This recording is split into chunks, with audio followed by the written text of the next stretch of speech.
Buenas tardes a todos. Gloria a Dios que pudiéramos comenzar con la Santa Misa de Pentecostés. Que el Señor quería que entraríamos en el cenáculo del corazón de la iglesia. Y vamos a empezar con una oración sencilla y pequeña. Y el tema que me toca es los acontecimientos de Guadalupe como escuela de formación para la nueva evangelización en la iglesia. En nombre del Padre, del Hijo, del Espíritu Santo. Amén. Amén. Te alabamos, Señor, y glorificamos. Te alabamos para siempre y queremos consagrar este momento al corazón inmaculado y materno de la Santísima Virgen María, para que siempre seamos todo tuyo, Madre, y todas nuestras cosas también sean todas tuyas. Te lo pedimos por Jesucristo nuestro Señor. Amén. Y rezamos juntos por las necesidades de la iglesia, especialmente la iglesia perseguida en muchos países. Dios te salve María, llena eres de gracia, el Señor es contigo. Bendita tú eres entre todas las mujeres, y bendito es el fruto de tu vientre, Jesús. Santa María, Madre de Dios, ruega por nosotros pecadores, ahora y en la hora de nuestra muerte. Amén. Nuestro Señor de Guadalupe, San Juan Diego, San Juan Pablo II. En el nombre del Padre, del Hijo y del Espíritu Santo. Amén. San Juan Pablo II, en una carta a sacerdotes en el año 1998, el año dedicado al Espíritu Santo en preparación para el gran jubileo del año 2000, la celebración de la encarnación de Cristo, que marca toda la historia, que significa que siempre hay un antes y un después. Antes del nacimiento de Cristo y después del nacimiento de Cristo. Y el centro de este momento cristológico que defina absolutamente la historia, hay una mujer. Y es el fiat de ella que marca la historia, que convertía de la historia, se puede decir secular, a una historia de salvación. La encarnación por el poder del Espíritu Santo a través del fiat, la persona y el vientre inmaculado de la Santísima Virgen María. Al centro de la historia es la encarnación de Cristo. Por eso cada vez cuando nosotros celebramos una solemnidad o la misa de domingo, durante el credo inclinamos la cabeza en el momento de la encarnación. Y ahí también veneramos el lugar único de la Santísima Virgen María en la salvación. San Juan Pablo II escribió a los sacerdotes sobre el Espíritu Santo. Dijo: el Espíritu Santo restablece en el corazón humano la plena armonía con Dios y asegurándole la victoria sobre el maligno, lo abre a la dimensión universal del amor divino.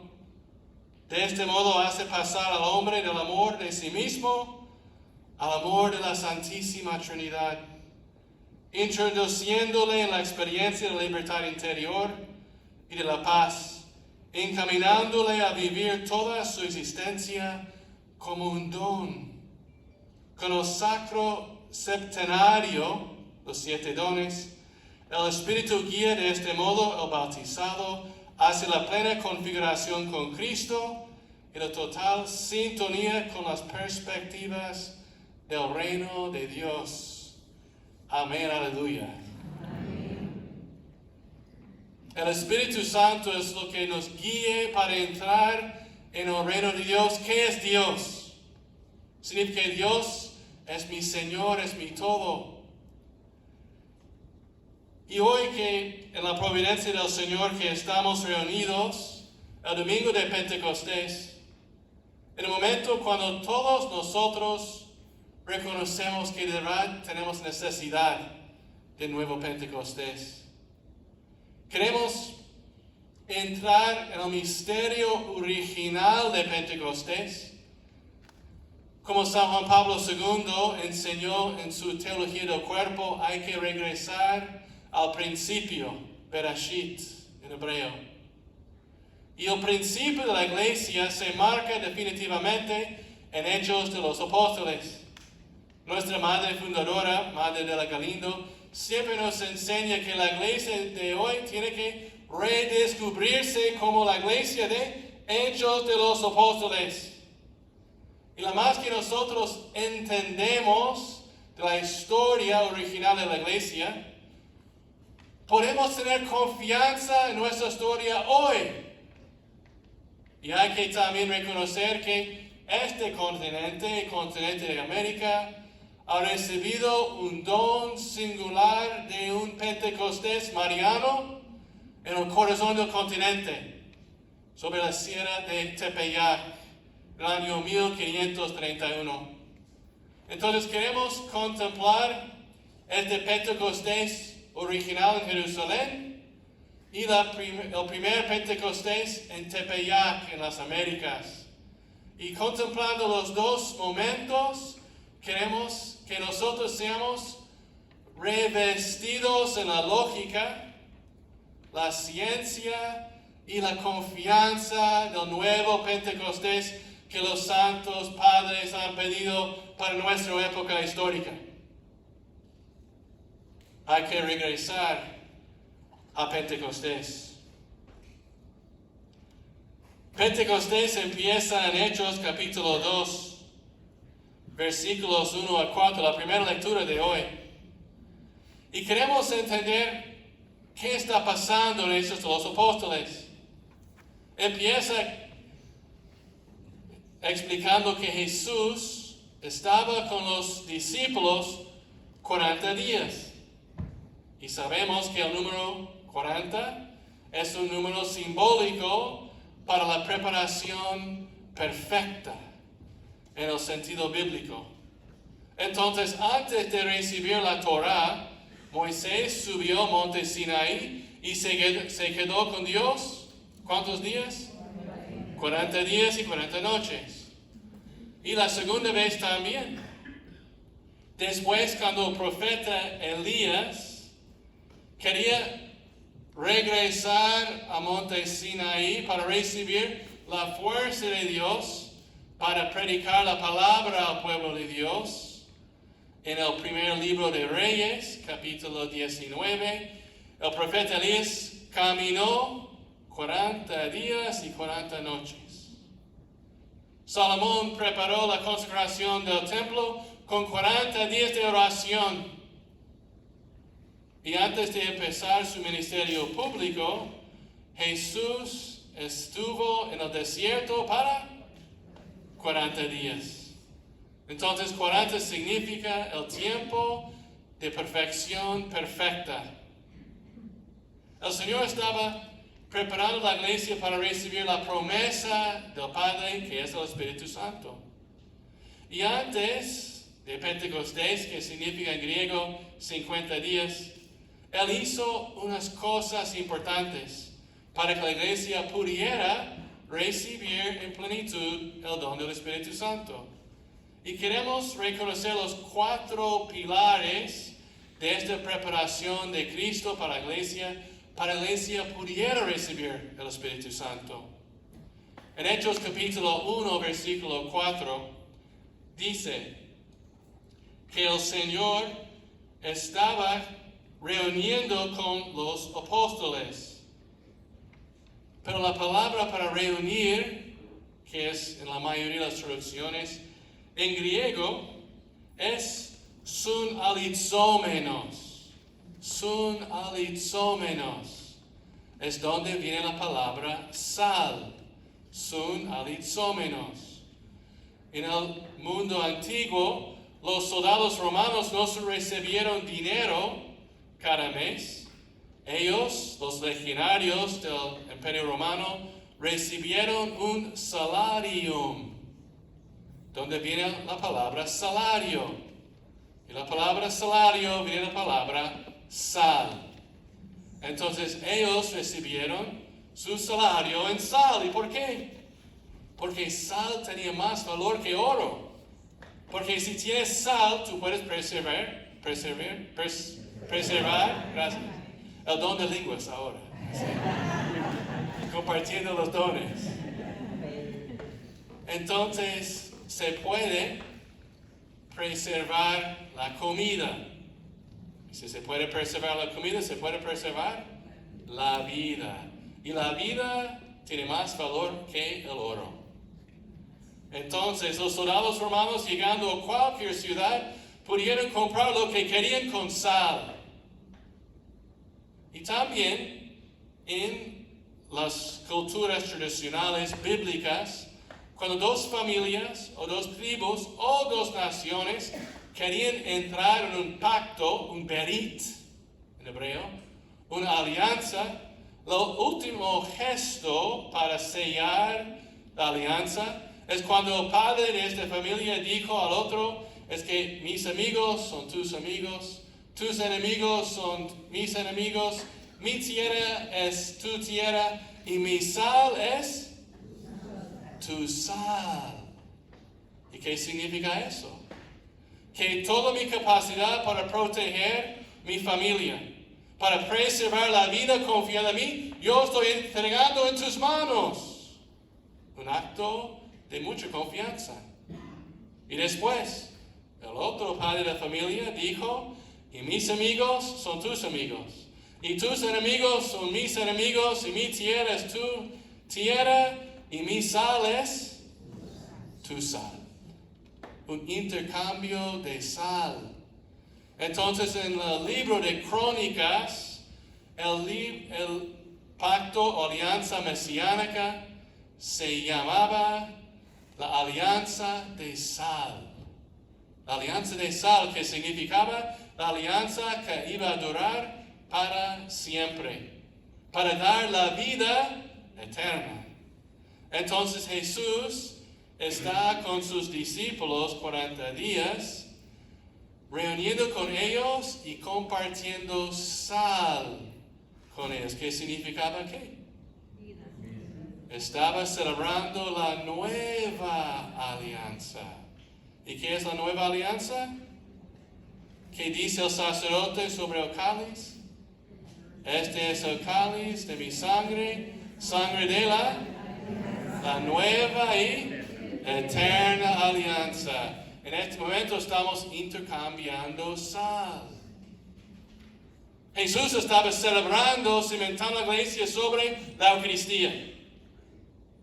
Primer pilar de la iglesia.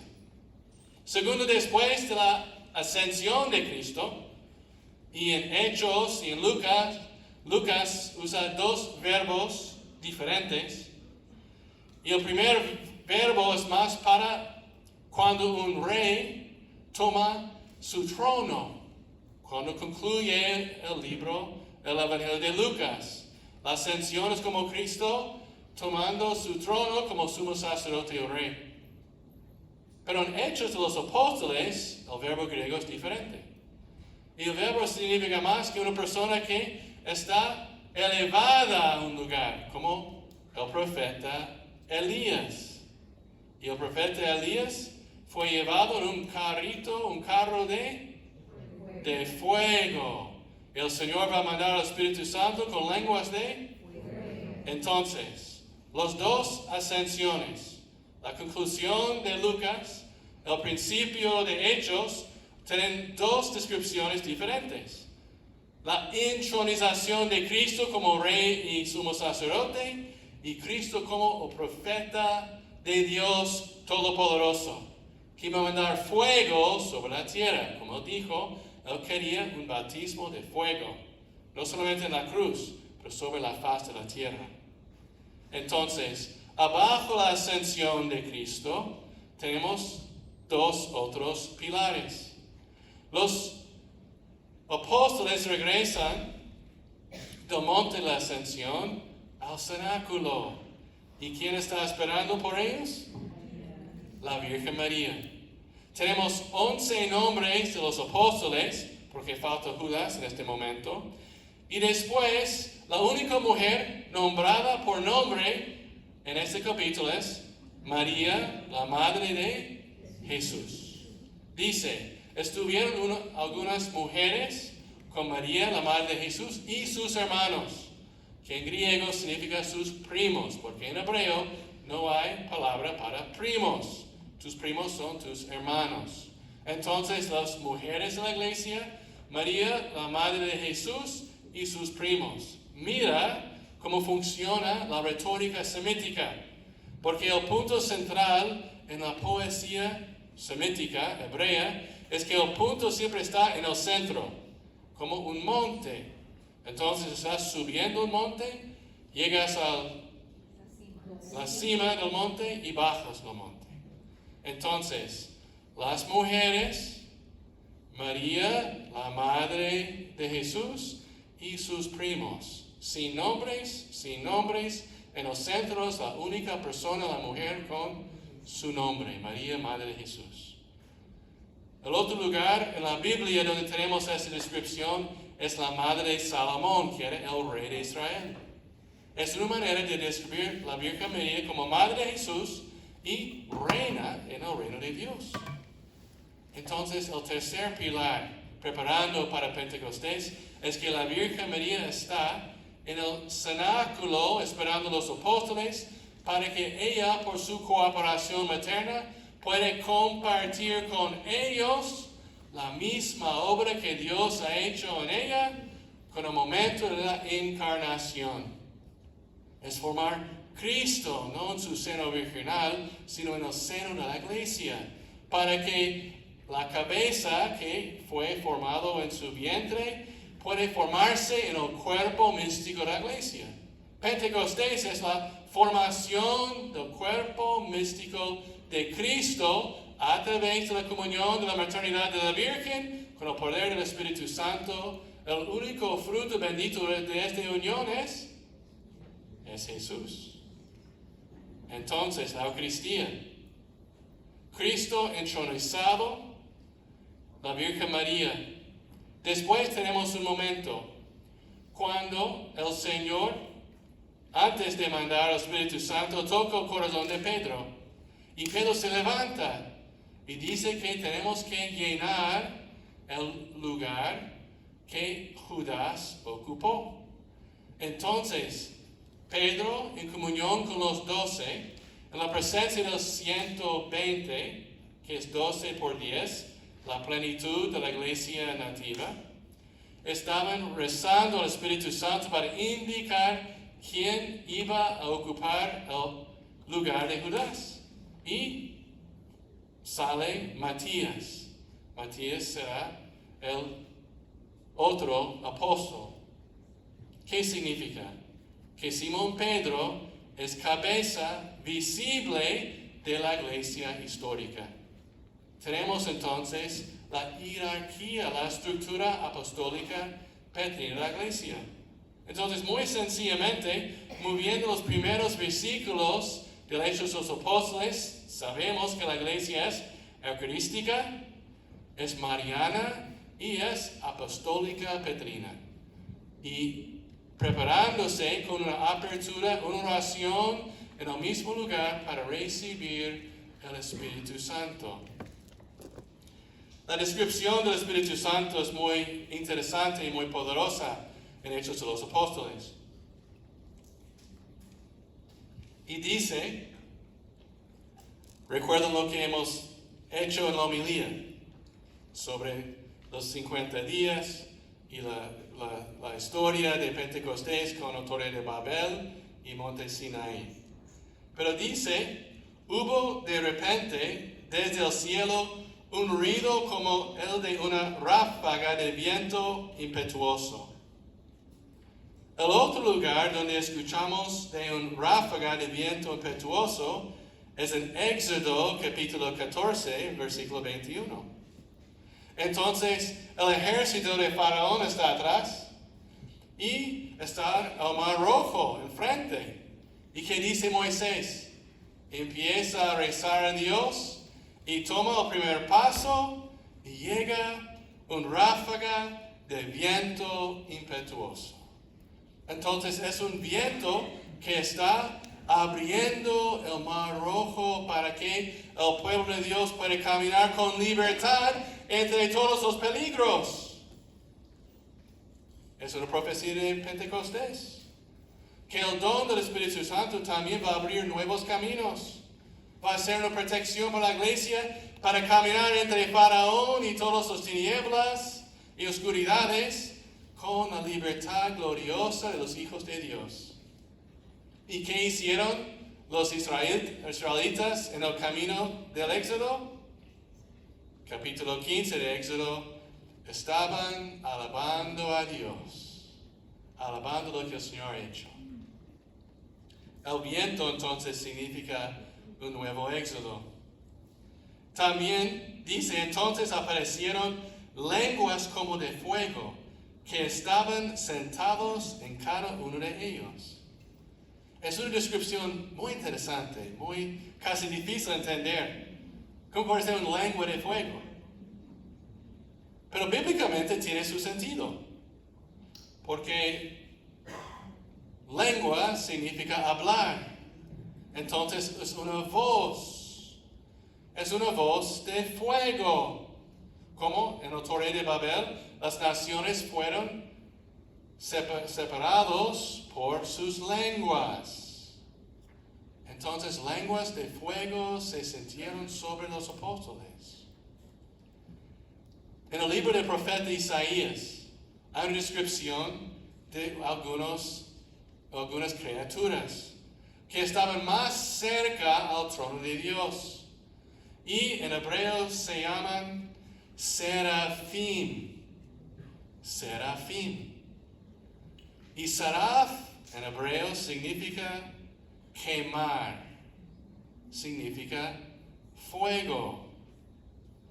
Entonces, lenguas de fuego es la descripción del coro de los serafines, descendiendo del cielo sobre los apóstoles y compartiendo su autoridad, la pureza de su mente y sus seres para testificar el poder de Dios. Era una intronización de los apóstoles para reinar en el nombre de Cristo, juzgar y cuidar el pueblo de Dios con la pureza de Dios como los serafines. Entonces ellos empezaron a alabar y cantar a Dios.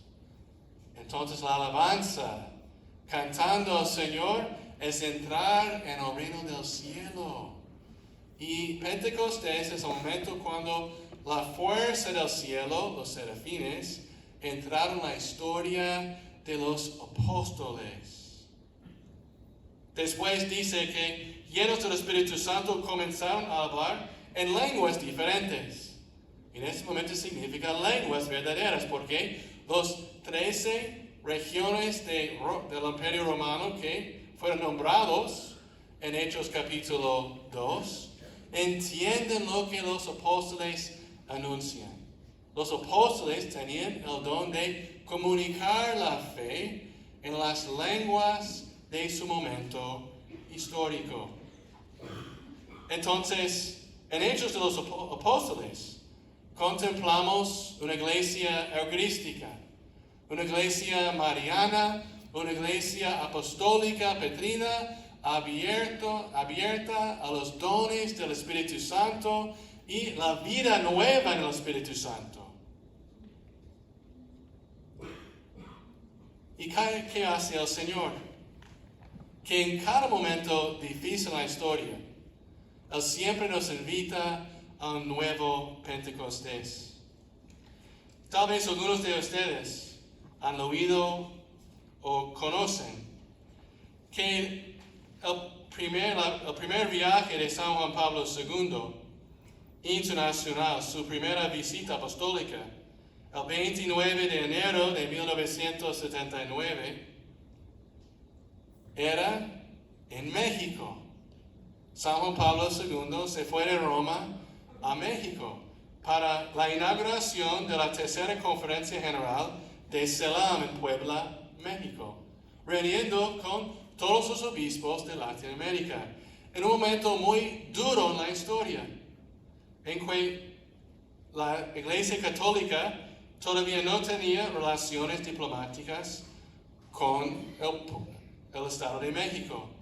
Y también un momento cuando la teología de liberación estaba multiplicándose fuertemente en toda América Latina. Entonces San Juan Pablo II quería hacer una peregrinación a la Virgen de Guadalupe para entregar su peregrinación, su visita apostólica a la Virgen de Guadalupe. Y él dice en su homilía: Ave María, queridos hermanos en el episcopado, queridos hijos e hijas, cuán profunda es mi alegría porque los primeros pasos de mi peregrinación, como en este santuario, como sucesor de Pablo VI, de Juan Pablo I, me traen precisamente aquí. Me traen a ti, María, en este santuario del pueblo de México y de toda América, el santuario en el que durante todos los siglos se ha manifestado tu maternidad. Unos años después, cuando él publicó Novo Milenio en Eunte, el documento que describía la mirada a la visión de la Iglesia del tercer milenio, San Juan Pablo II encomendó el camino de la Iglesia en el tercer milenio a la Virgen María de Guadalupe, estrella de la nueva evangelización, pidiendo un nuevo Pentecostés a través de su intercesión. Entonces hoy queremos pedir al Señor para que seamos una iglesia eucarística, mariana, apostólica, abierta a los dones del Espíritu, para que seamos esta iglesia de Hechos de los Apóstoles. Y también recibir nuevamente todos los dones que el Señor comunicó en las revelaciones, las apariciones en Guadalupe. ¿Qué pasó en Guadalupe?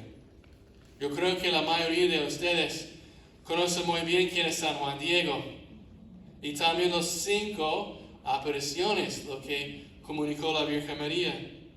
La maravilla científica de la tilma y lo que se ve en el tilma en los estudios de la lexicografía de la cultura indígena, y también la maravilla que en los ojos que han hecho un análisis se puede encontrar todo lo que pasa en el cuarto del arzobispo de México en el momento de la revelación del tilma. ¡Qué maravilla este don que el Señor comunicó!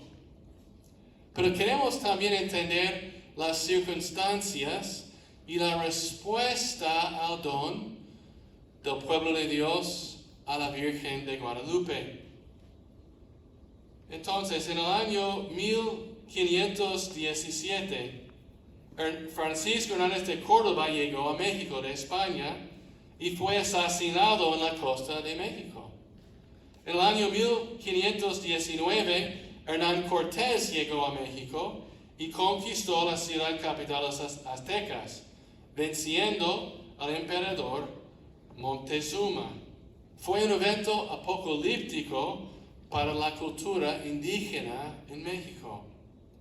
Llegan también con ellos unos franciscanos y dominicos que buscan llevar el evangelio a los indígenas, mientras que el clero diocesano acompañaba a las audiencias, los gobernadores, los militares y funcionarios del gobierno de España. ¿Y qué pasó? En los primeros 5 años, casi 40% de la población indígena murió por enfermedades europeas, que sus cuerpos no pudieron resistir las infecciones que los soldados españoles trajeron de Europa. También los misioneros eliminaron, gracias a Dios, los sacrificios humanos y también los templos paganos que fueron destruidos. Y como escribió un azteca poeta, hemos muerto, hemos perecido y nuestros dioses también están muertos. Entonces, en este momento, la cultura azteca murió en una manera apocalíptica y tampoco no estaban todavía recibiendo la fe de los misioneros. Con la desesperación llegó suicidio entre los indígenas. Y también los métodos europeos de evangelizar no funcionaron bien en las Américas. Porque en Europa funcionó así, que después del bautismo del rey, todo el pueblo fue bautizado. Pero después de la muerte de Montezuma, y el bautismo de su hermana y el bautismo de su hijo, casi nadie fue bautizado en México. Porque la religión era transmitida por la tradición de los mayores en la cultura. Entre este momento duro, con la destrucción de la cultura pagana indígena y sin la recepción de la fe católica, también llegaron reportes a Carlos V, el rey de España, que algunos españoles estaban explotando la cultura indígena. Surgieron problemas cuando el gobernador y los jueces que supervisaban la Nueva España, México, que comenzaron a explotar sistemáticamente a la población nativa, sus recursos, corrompiendo a la policía, al ejército y también con al clero. Aunque las tribus nativas minoritarias recibieron la fe, como San Juan Diego, que no era azteca, era tolteca, los ancianos aztecas resistieron la conversión de su pueblo a la fe cristiana, amenazando a su propio pueblo con la muerte y la desgracia si se bautizaron. Además, miembros poderosos del Consejo de Gobierno Español o la Primera Audiencia se opusieron a la administración de los sacramentos a los indios. Entre toda esta situación, Carlos V nombró un fraile franciscano, Fray Juan Zumárraga, para que él se fue de España para encargar la responsabilidad de la evangelización del pueblo indígena, nombrado o protector de los indios. Muy importante. Con este momento difícil, después de la destrucción se puede ser necesaria de la cultura azteca, con los sacrificios humanos, los templos paganos, pero sin la recepción de fe, entraron toda la explotación del pueblo indígena de México, porque los indígenas no fueron todavía cristianos. Y los gobernantes de México no querían que llegaran a ser cristianos para que pudieran esclavizar al pueblo indígena. Entre este momento, el rey de España decide mandar un fraile para proteger a los indígenas. Muy importante saber bien nuestra historia católica. Entonces el rey mandó un fraile para que los indígenas también fueran protegidas de la corona de España. Juan Zumárraga llegó el 6 de diciembre de 1528. Después de ser nombrado el 12 de diciembre 1527 el protector de los indígenas. Entonces, exactamente 4 años después de la última aparición, el rey nombró fraile Juan Zumárraga como protector de los indígenas. Cuando él llegó, inmediatamente comenzó a organizar una extensa diócesis establecida por el rey Carlos V, que extendía desde Michoacán y Jalisco en el noreste hasta Guatemala en el sur. Es decir, una diócesis más grande que los 6 reinos de España unida con Francia y Alemania juntos. Las misiones franciscanos y dominicos, que trabajaron con celo en la conversión de los indígenas, fueron de inestable ayuda en esta difícil tarea de organización. Zumárraga fue el responsable para supervisar el trabajo de todos los misioneros religiosos en Nueva España y también las funciones y salarios del clero diocesano. Entre toda esta circunstancia, cuando el vicerrey o el gobernador con los jueces de Nueva España prohibieron que los indígenas recibieran los sacramentos porque querían explotar a ellos, y voy a describir unas cosas que hicieron, sus abusos. Los nativos fueron esclavizados, los niños vendidos, las propiedades confiscadas, las mujeres secuestradas, los contratos rotos, los disidentes asesinados, los trabajadores desprotegidos y el clero católico manizado. Entonces Zumárraga, fraile Juan Zumárraga, obispo electo pero no todavía obispo, desafió la táctica de las audiencias, incluso excomulgando a un juez, e impuso un entredicho, un interdict, en toda la Ciudad de México, prohibiendo la celebración de los sacramentos a los oficiales, militares y familias españolas. Su lógica: si ustedes impiden que la Iglesia administre los sacramentos al pueblo indígena, ustedes tampoco van a los recibir. En otras palabras, arrepiéntanse o ustedes serán condenados. No hay un acto más fuerte para un clero a imponer un interdicto sobre diócesis, es decir, prohibió la celebración por sus sacerdotes para el pueblo de España. Si ellos iban a esclavizar al pueblo indígena, ellos tampoco, para prevenir que ellos reciban los sacramentos, entonces los que estaban oprimiendo al pueblo indígena no van a recibir los sacramentos tampoco. Esa es la justicia de Dios.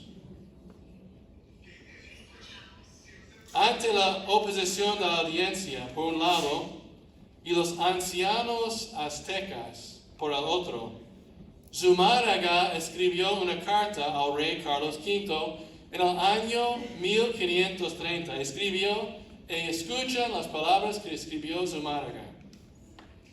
Dijo al rey: si Dios no provee el remedio de su mano celestial, esta tierra está a punto de perderse por completo.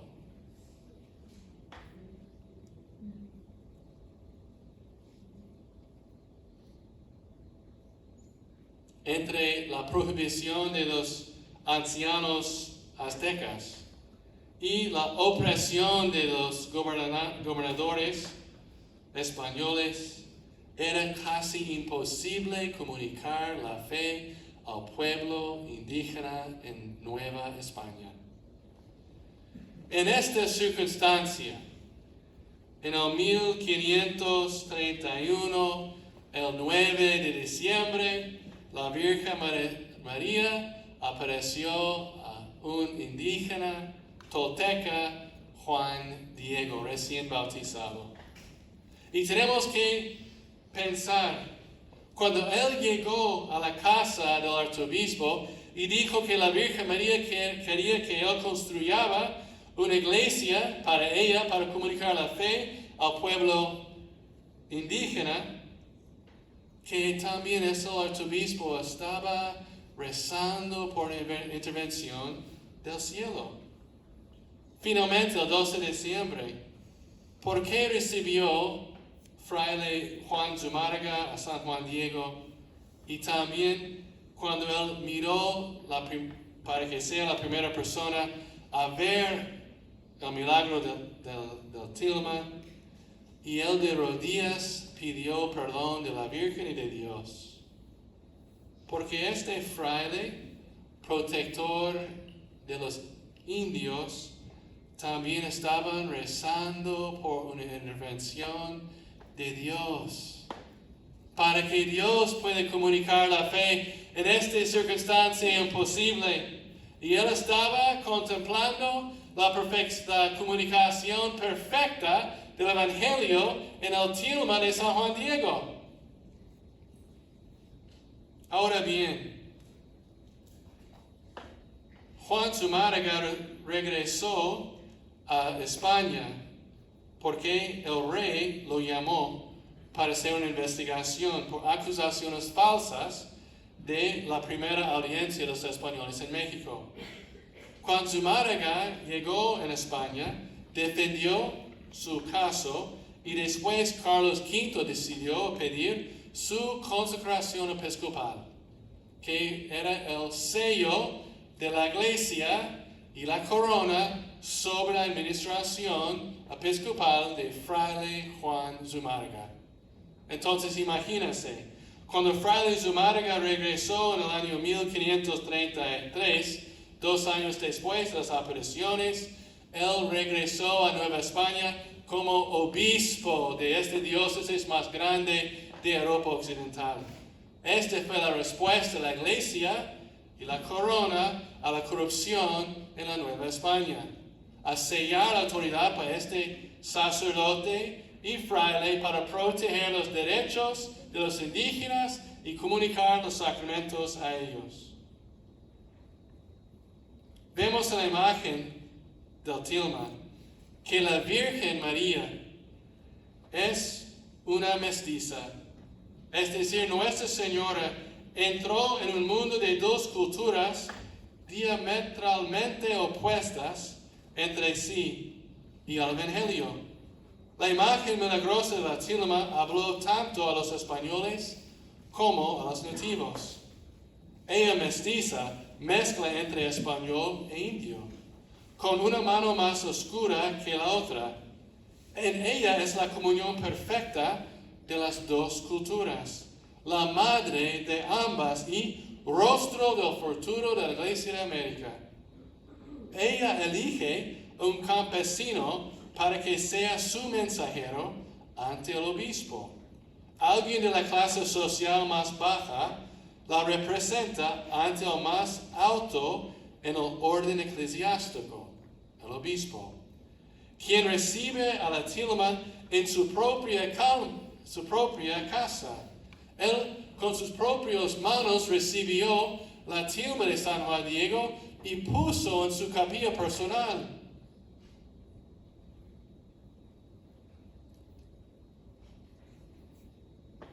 Y luego hace Fraile Zumárraga algo notable. Obedeció a la Virgen y construyó esta nueva iglesia el 26 de diciembre de 1531. Es decir, en 2 semanas. En 2 semanas después de recibir la tilma, el arzobispo construyó la primera basílica para ella, para que el pueblo mexicano pudiera encontrar el evangelio verdadero a través de la maestra catequista por excelencia. Después, el arzobispo nombró a San Juan Diego como catequista oficial. Un laico indio ahora tenía el más significativo puesto de evangelización en la Nueva España. Tenemos que entender simbólicamente qué pasó cuando San Juan Diego estaba encargado como el custodio de la tilma, la iglesia construida por el arzobispo. Que la persona más pobre, escogida por la Virgen y también nombrado por obispo, está comunicando la fe a todos los demás pobres en la iglesia. Porque la iglesia no puede regir entre pobre y rico, porque todos somos pobres en los ojos de Dios y tenemos necesidad de su misericordia. Entonces, con un acto eclesiástico, nombrando un laico, pobre, indio como catequista oficial de este don de la tilma, arzobispo Zumárraga destruyó toda la política que estaba funcionando en este momento en Nueva España. Ahora bien, la Virgen pidió un templo. El templo no solo era un lugar de oración y oración, como nosotros entendemos. Para los indios, el templo era el corazón de la civilización. Entonces, el momento más apocalíptico para los aztecas era cuando Cortés llegó y destruyó necesariamente el templo dedicado al Dios del Sol, donde sacrificaron cada año 50,000 hasta 75,000 personas humanas a su Dios. Este era el corazón de esta civilización. Pero destruyeron el templo significa destruir la civilización. ¿Y qué pidió la Virgen? Que construya el obispo una nueva casa que será mi templo. Un nuevo corazón para construir una nueva civilización. Y este corazón mariano, en este templo que tenía la capacidad para comunicar a través de todos los símbolos en la tilma, que Dios no quería sacrificios humanos, no, que Dios nos amó hasta el extremo para sacrificar su propio Hijo para nosotros y nuestra salvación. Que el sol y la luna no eran dioses, porque ella era vestido en el sol, con la luna en sus pies, como Apocalipsis capítulo 12. Y también ella en su vientre, con un hijo, un bebé masculino, por su cintura negra, también con el flor sobre su vientre, que significa el flor para describir el Dios. Entonces, en su vientre estaba su hijo, que también era Dios, el Hijo de Dios. Entonces, la Virgen usaba todas las cosas bellas y buenas y verdaderas en una cultura de muerte. En una cultura, una civilización de muerte, ella usa todas las posibilidades de bondad, de verdad y belleza para comunicar la verdad, la bondad y la belleza de Dios. Y esta es la inculturación perfecta de la fe. Entonces la Virgen María siempre nos guía para comunicar las verdades de la fe sin destruir lo que es bueno, verdadero y bello en cualquier cultura, sino purificar, elevar y usarlo para comunicar lo que es verdaderamente bueno y bello en sí mismo, que es Dios y nuestra fe católica. Juan Zumárraga entendía lo que estaba pasando, observando la reacción de las indígenas. Cuando él regresó de España, consagrado como obispo, él empezó inmediatamente se dedicó totalmente a la evangelización de las almas confiadas a su cuidado, construyendo escuelas católicas y colegios católicos. La primera universidad católica en el Nuevo Mundo construyó arzobispo fraile Juan Zumárraga.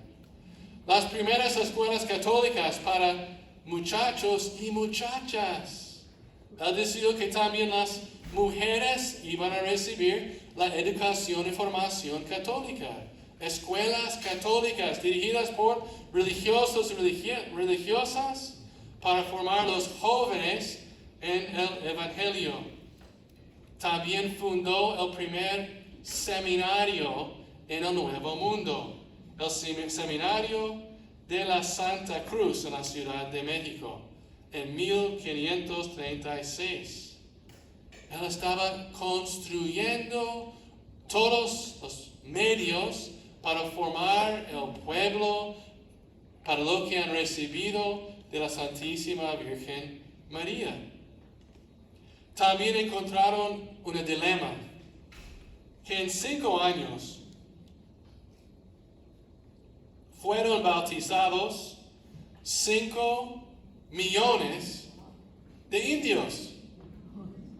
Matemáticamente, este es 2,740 bautismos cada día, todos los días, sin descansar, para 5 años.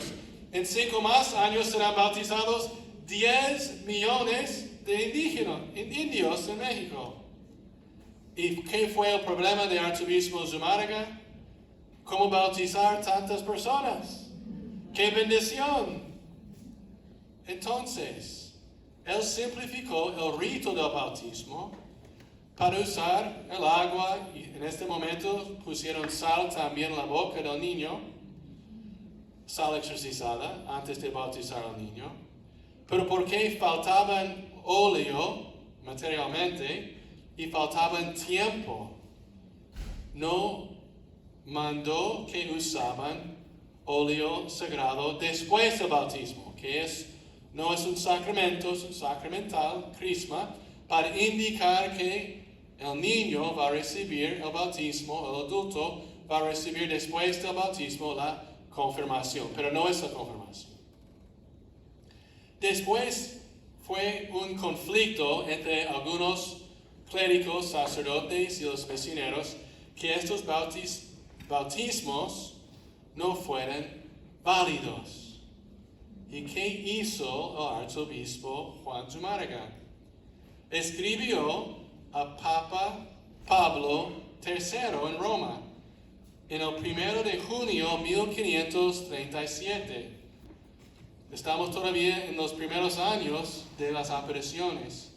Y el Papa Pablo III estaba de acuerdo con el arzobispo Juan Zumárraga y escribió en la bula Altitudo Divini Concili, que declaraba que los frailes no habían pecado al ministrar el bautismo de esta forma.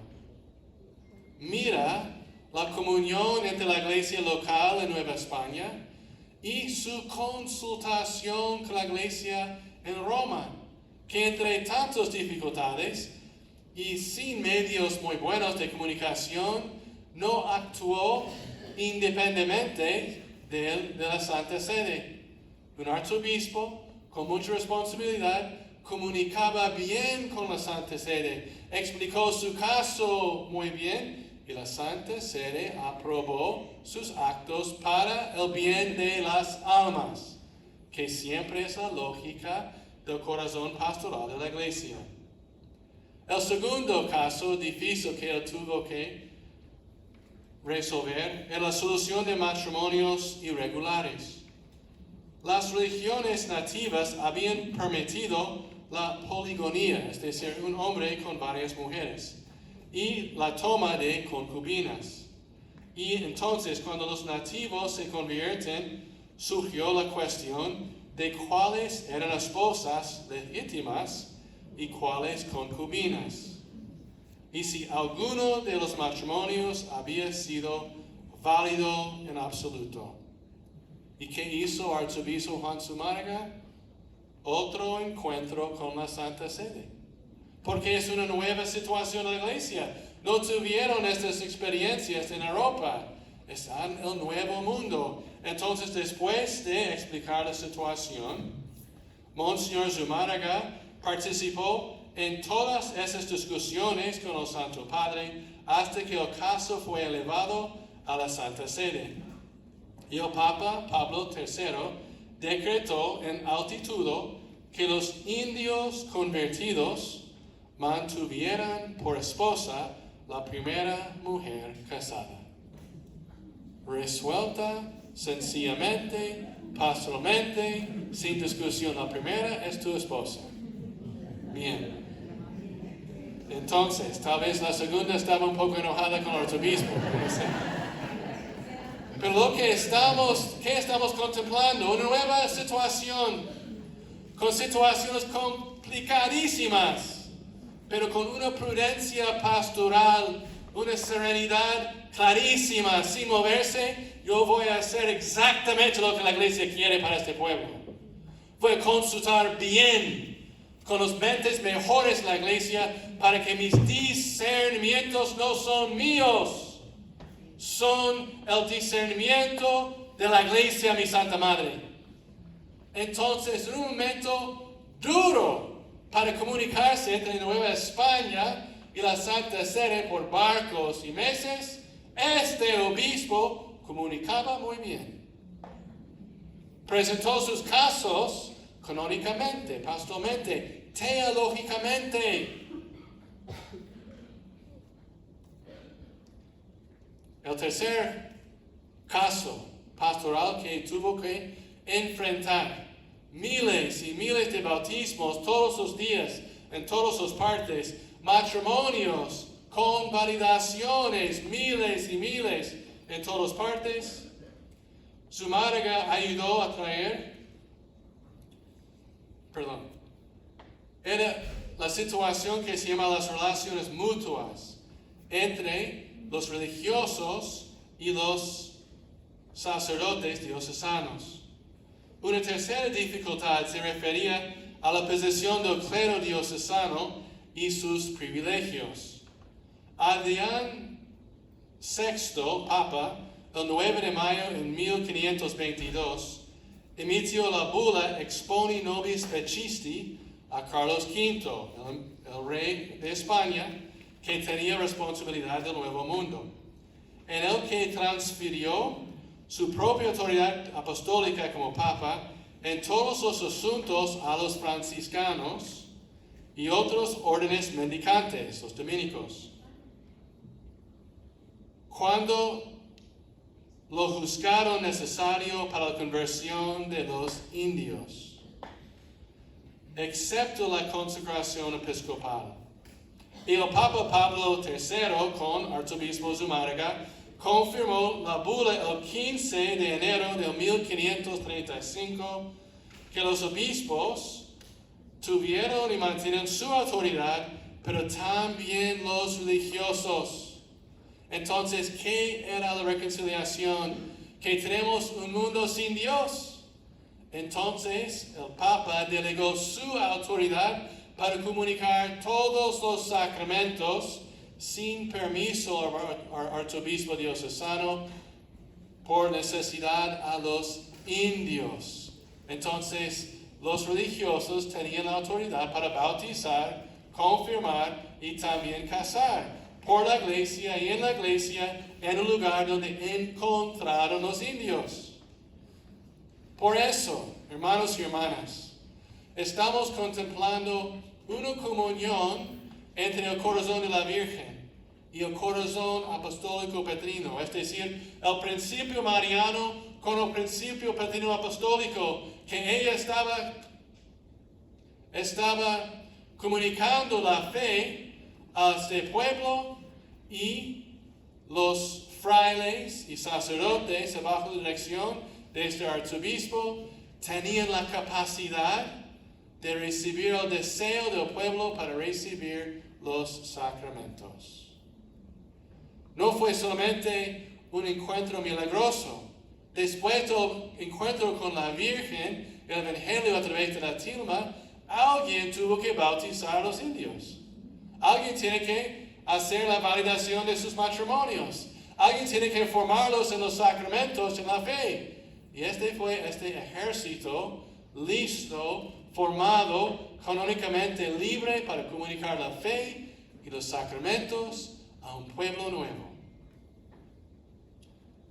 Arzobispo Zumárraga también comunicó o trajo al Nuevo Mundo la primera imprenta desde Europa para publicar libros. La primera imprenta en el Nuevo Mundo trajo este arzobispo. Y él publicó catecismos en lengua castellana y mexicana para los españoles y para los indios. También publicó obras estéticas y litúrgicas para su diócesis. Y él mismo escribió algunas de estas obras, por ejemplo, un libro que se llamaba Doctrina Breve, muy provechosa, y otro libro, Regla Cristiana, sobre la vida de santidad. Finalmente, la última situación pastoral para arzobispo Zumárraga era con la llegada de las leyes nuevas por la obra de Fray Domingo de las Casas en Salamanca, cuando el rey decidió en la Junta de Valladolid la aprobación de las nuevas normas en todo el mundo nuevo. En forma concluyente y decisiva, prohibían la esclavitud de los indios. Por la ley del rey, a través de la intervención de los frailes dominicos, establecieron esas nuevas leyes. Pero también para implementar esta ley, tuvieron consecuencias para los españoles que estuvieron en Nueva España para muchos años y ahora estaban mayor. ¿Cómo ellos iban a sobrevivir? Y es una cuestión pastoral, no es una cuestión linda ni tampoco bella. Pero ellos estaban viviendo con esclavos para muchos años. ¿Cómo iban a sobrevivir sin esta economía de esclavitud? Ahora que son viejos. Entonces, el arzobispo modificó el tenor general de las leyes para que, aun corrigiendo los principales abusos, no pesaran demasiado sobre los españoles de la colonia. Por la prudente intervención del obispo Zumárraga y la conformidad del vicegobernador, México se salvó de una guerra civil sangrienta como la que envolvió al pueblo en Perú. Esta es prudencia pastoral. Entonces, hermanos y hermanas, ahora queremos concluir entre estos dos momentos de Pentecostés. El Pentecostés primordial en la Biblia y este Pentecostés pastoral mariano en Guadalupe. Algunas lecciones para nosotros hoy. Se puede decir las 12 estrellas de esta nueva evangelización en este momento. La primera es la fisionomía mariana de la iglesia. La iglesia es una madre. La iglesia es nuestra maestra. En Nuestra Señora de Guadalupe contemplamos la perfecta inculturación del Evangelio y en la Virgen contemplamos la perfección de la iglesia en persona. Entonces, para esta nueva evangelización, tiene que ser una evangelización guiada por la estrella, que es la Santísima Virgen María. También la primacia de la Eucaristía, de adoración, de encuentro con el Señor Eucarístico. Entonces, ella construyó este templo para que la Eucaristía sea el centro de esta nueva cultura. Tercero, la prioridad indispensable de la consagración a la Virgen como ella enseñaba a su pueblo. Cuarto, la fecundidad de la comunión eclesial, una sinodalidad viva, cuando la iglesia está en comunión con la fe apostólica, en comunión entre los obispos y la Santa Sede, para hacer discernimientos prudentes y fieles al sagrado depósito de la fe. Quinto, la clara prioridad pastoral de los sacramentos. ¿Cómo podemos comunicar fielmente y sagralmente los sacramentos al pueblo de hoy? Tenemos también que comunicar los sacramentos a una nueva generación y tal vez las estructuras que tenemos no van a abrazar sus circunstancias fielmente y económicamente también. Sexto, el esplendor de la verdad y la inseparabilidad innata de la doctrina y la cura animaron. Aprendemos del arzobispo Zumárraga que renunció fuertemente la idolatría de su momento, pero también abrazó todas las circunstancias complejas, pastorales, con amor y sabiduría para su pueblo. Séptimo, el cuidado pastoral del inmigrante y el refugiado, que también para nosotros tenemos que reconocer nuestro momento histórico, que la inmigración es un don para la iglesia. Una situación compleja, sí, pero la iglesia tiene su voz y puede comunicar y proteger ellos por la fe. Concluimos con las palabras de Madre Adela. La estrella de la nueva evangelización, Nuestro Señor de Guadalupe, encomendó al más humilde de sus hijos, San Juan Diego, una tarea particular, que encontró demasiado grande para su pobreza. Hoy quizás todos sintamos lo mismo que él. Sin embargo, tomémonos fuerzas al recordar lo que el ángel le dijo a la Virgen María en la Anunciación, porque nada es imposible para Dios. Creyó en la palabra que le había sido revelada y se abrió el poder de esa palabra. En ella el Verbo se hizo carne. La promesa se cumplió y a partir de ese momento la Santísima Virgen se convirtió en el testigo más elocuente del poder de Dios. Cuando nuestras tareas actuales parecen imposibles de cumplir y las metas demasiado difíciles de alcanzar, ella, la mujer vestida del sol, coronada con 12 estrellas y en punto de dar a luz, aparece en nuestro horizonte para recordarnos que Dios se hizo hombre para intervenir en la historia, para transformar la historia de salvación, como dijo San Juan Pablo II y como hizo Arzobispo Juan Zumárraga. Él vino a poner a los pies de la Virgen de Guadalupe el futuro de la Iglesia y su misión evangelizadora para que sea en América un nuevo Pentecostés. Que Dios los bendiga.